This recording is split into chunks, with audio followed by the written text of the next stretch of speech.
Good morning students. आज हम start करेंगे हमारे लेटर ऑफ इंक्वायरी। इससे पहले हम कंप्लेन लेटर कर चुके हैं, लेटर टू एडिटर कर चुके हैं और अब नेक्स्ट हमारा है letter of inquiry. Letter of inquiry का जो फॉर्मेट है उसमें थोड़ा सा हमें चेंजमेंट करना है, अदरवाइज जो हमारा सेम पहले वाले लेटर्स हमने किए हैं उसके अकॉर्डिंग ही ये फॉर्मेट सेम रहेगा। तो ये हम कर चुके हैं कि सबसे पहले हमें क्या करना है, इस फॉर्मेट में we have to mention the sender's address, means भेजने वाले का पता। भेजने वाले का जो पता होता है वो पर्टिकुलर जो आपको हेडिंग दी जाएगी या स्टेटमेंट दी जाएगी वो उसमें दिया गया होगा। तो वहीं से आपको मैंने बता रखा है जो ट्रिक्स हैं कि कैसे आप उसमें से सेंडर्स एड्रेस गेन कर सकते हैं, फाइंड आउट कर सकते हैं। सेंडर्स एड्रेस मेंशन करने के बाद you will leave one line and after that you will mention the date.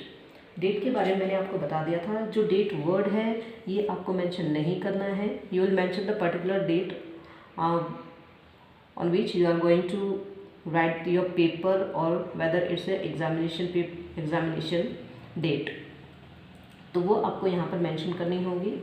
तो आज की डेट है 24 November 2000 cross. There is no need to write 20 here, क्योंकि हो सकता है अभी हम लेटर कर रहे हैं 2020 में, लेकिन आपके एग्ज़ाम होंगे 2021 में, तो यहाँ पर आप क्रॉस कर देंगे तो यहाँ पर आपको ये भी ठीक रहेगा।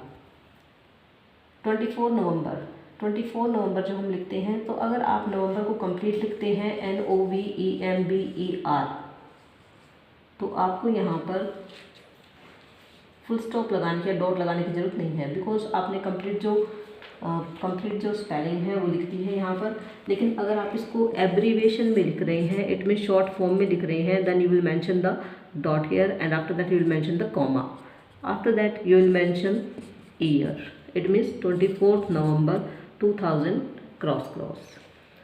सो this is the right way to write the date.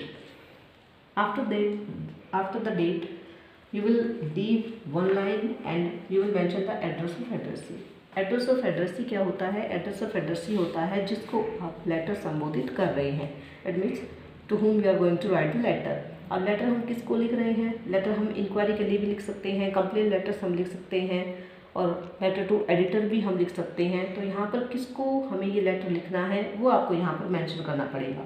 यहाँ पर हम द एडिटर भी लिख सकते हैं, द मैनेजर भी लिख सकते हैं, और अगर इंक्वायरी लेटर है तो जो पर्टिकुलर यहाँ पर किससे आप उस पर्टिकुलर शॉर्ट टर्म के बारे में इंक्वायरी लेना चाहते हैं वो जो एड्रेस वहाँ पर गिवन होगा, you will write the particular address here. तो यहाँ पर जिसको हम लेटर लिख रहे हैं उसका एड्रेस हमें यहाँ पर मेंशन करना है। Leave one line and after that you will mention the salutation. Salutation का मतलब क्या होता है? सैल्यूटेशन मीन्स होता है संबोधन। अब संबोधन शब्द क्या होते हैं? संबोधन में जब हम किसी को संबोधित करते हैं, sir, dear sir, respected sir या मैम बोलकर, तो वो जो पर्टिकुलर वर्ड्स होते हैं वो हमें यहाँ पर सैल्यूटेशन में मेंशन करने हैं। Leave one line and after that you will mention the subject. Subject में इंक्वायरी लेटर्स के अकॉर्डिंग ही हमें यहाँ पर सब्जेक्ट लिखना पड़ेगा, जो हम एग्जाम्पल में करेंगे। यहाँ पर आप देख रहे हैं कि मैंने आपको यहाँ पर एक लाइन लेफ्ट करने के लिए बोली है। कई बुक्स ऐसी भी हैं जिसमें एक लाइन लेफ्ट नहीं करके शो किया गया है, तो आपको वहाँ पर कंफ्यूज नहीं होना है, क्योंकि ये जो लाइन लेफ्ट करने का प्रोसीजर है ये आपके लेटर को इम्प्रेसिव बनाता है, और इससे क्या होता है, ये आई कैचिंग होता है, और जो एग्जामिनर होता है या जो भी चेकर होता है उसको अलग से दिख जाता है, whether you have mention the sender's address, date, address of addressee, salutation और subject.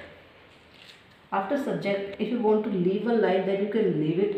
Otherwise, if you don't want to leave the line, you can start the topic. Paragraph first. After that, you will mention paragraph first. Paragraph first में हमारी intro रहेगी। intro में आप लिखेंगे I came across your advertisement in yesterday's Hindustan Times, full stop, and I would like to know the details about the short term course, whether it's graphic design course, whether it's holiday package or whether it's coaching classes। तो यहाँ पर जो भी particular यहाँ पर statement में आपको given होगा वो आपको यहाँ पर लिखना है। आफ्टर दैट पैराग्राफ सेकंड में हम क्या करेंगे? पैराग्राफ सेकंड में जो भी आप किसी शॉर्ट टर्म कोर्स के बारे में जो इंक्वायरी लेना चाहते हैं उसके बारे में जिस पर्टिकुलर कोर्स के बारे में आप इंक्वायरी लेना चाहते हैं उसके बारे में जो डिटेल्स आपको लेनी है तो उसके बारे में आप पैराग्राफ सेकंड में मेंशन करेंगे। मान लीजिए आपको किसी कोचिंग क्लासेस के बारे में जानना है तो कोचिंग क्लासेस में टाइमिंग क्या रहेगा, फीस स्ट्रक्चर क्या रहेगा, प्लस में हॉस्टल फैसिलिटी रहेगी या फिर नहीं रहेगी, मीन्स ये सारे जो डिटेल्स हैं जो आपको जाननी है उनके बारे में आप पैराग्राफ सेकंड में मेंशन करेंगे। लास्ट पैराग्राफ जो कि आपका थर्ड पैराग्राफ रहेगा, इसमें आप कंक्लूजन लिखेंगे। कंक्लूजन लिखने के बाद एक लाइन लेफ्ट आपको फिर से यहाँ पर करनी है and after that you will mention the complimentary close. Complimentary close में हम लिखते हैं yours sincerely, yours truly, yours faithfully etcetera. After that you will mention the name if it is given in the statement and after that designation if required। अगर कोई designation दे रखा है तो वो भी आपको यहाँ पर मेंशन करना है, लेकिन अगर डेजिग्नेशन नहीं दिया है तो आप यहाँ पर उसको मेंशन नहीं करेंगे। So this is the format of a letter of inquiry. Students ये आपको अपनी फेयर नोटबुक में मेंशन करना है एंड कल हम एक एग्जाम्पल करेंगे जिसमें हम जो पर्टिकुलर हमारे सेंडर्स एड्रेस है उसको अच्छे से रीड करेंगे और इसमें जानेंगे कि कैसे हमें इन चीज़ों को मेंशन करना है ताकि हमारा जो लेटर है वो इम्प्रेसिव हो। So thank you students.